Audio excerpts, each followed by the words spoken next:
बिस्मिल्लाहिर्रहमानिर्रहीम। अस्सलाम वालेकुम डियर स्टूडेंट्स, मैं हूं आपका बायोलॉजी टीचर असद सुल्तान।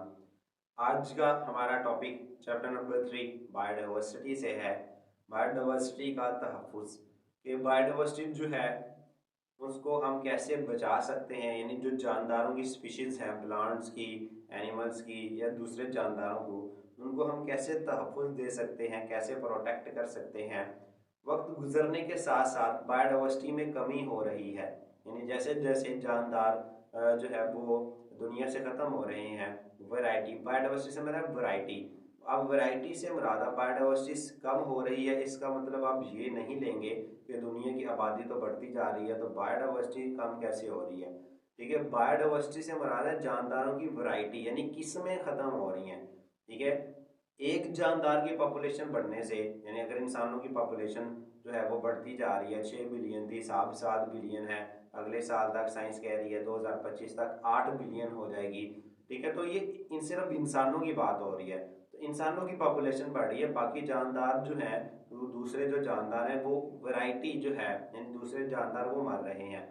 तो जानदारों की किस्में ख़त्म होती जा रही हैं, यानी अगर फॉर एग्जांपल मिसाल के तौर पर पहले 100 किस्म के जानदार थे, तो आहिस्ता आहिस्ता वो जब बाकी जानदार जब मर रहे हैं तो फिर 90 किस्म के जानदार रह जाएंगे, फिर 80 किस्म के जानदार रह जाएंगे, यानी उनकी वैरायटी ख़त्म होती जा रही है।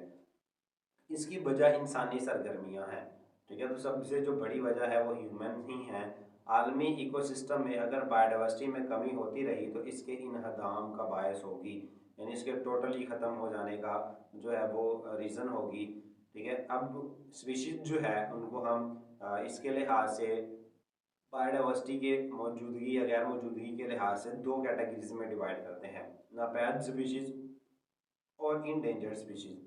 नापैद स्पीशीज, किसी इकोसिस्टम में एक ही स्पीशीज इस वक्त नापैद कहलाती है जब ये यकीन हो जाए कि इसका आखिरी जानदार इकोसिस्टम में मर चुका है। यानी नापैद स्पीशीज से मुराद जब ऐसी स्पीशीज जिसका जानदार उस इकोसिस्टम में ख़त्म हो चुका हो। अब ये पूरी दुनिया में भी हो सकता है, जैसे डायनासोर्स हैं, डायनासोर जो हैं वो दुनिया में मौजूद नहीं है, तो ये पूरी दुनिया के लिए नापैद है। लेकिन कोई एक स्पेसिफिक इकोसिस्टम में भी हो सकता है, अगर फॉर एग्जांपल अगर पाकिस्तान में जो शेर है वो ख़त्म हो जाए, यानी पाकिस्तान में एक भी शेर ना हो जिंदा, तो हम कहेंगे कि पाकिस्तान में शेर जो है वो नापैद हो चुके हैं पाकिस्तान में। ठीक है, तो किसी और मुल्क में वो नापैद नहीं होंगे, वो वहाँ पर मौजूद होंगे। ठीक है, इनडेंजर्ड स्पीशीज, नाम से जाहिर है इन डेंजर, खतरे में, यानी ऐसी स्पीशीज जब किसी स्पीशीज के मुस्तकबिल करीब में नापैद हो जाने का खतरा हो तो ऐसी स्पीशीज इंडेंजर्ड स्पीशीज कहलाती है।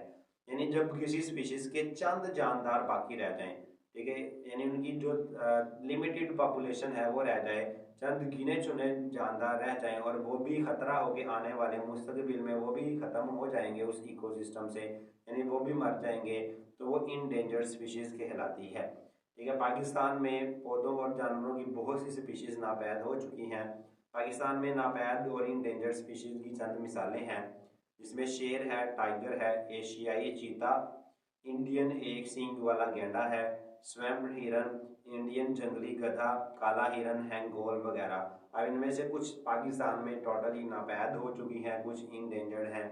ठीक है, तो ये हमें डायग्राम में गेंद नज़र आ रहा है, ये शेर है, चीता है, ठीक है, टाइगर है, इंडियन जंगली गधा है, ठीक है, इंडियन एक सींग वाला गेंडा है, ठीक है, स्वैम्प डियर है, ब्लैक बक है और हैंगोल है। ठीक है, तो ये पाकिस्तान में कुछ नापैद हो चुके हुए हैं, कुछ इंडेंजर्ड हैं। ठीक है, तो इनको जो है वो इनके तहफ़्फ़ुज़ के लिए इक़दामात होने चाहिए, जिनको हम आने वाले लेक्चर्स में देखेंगे।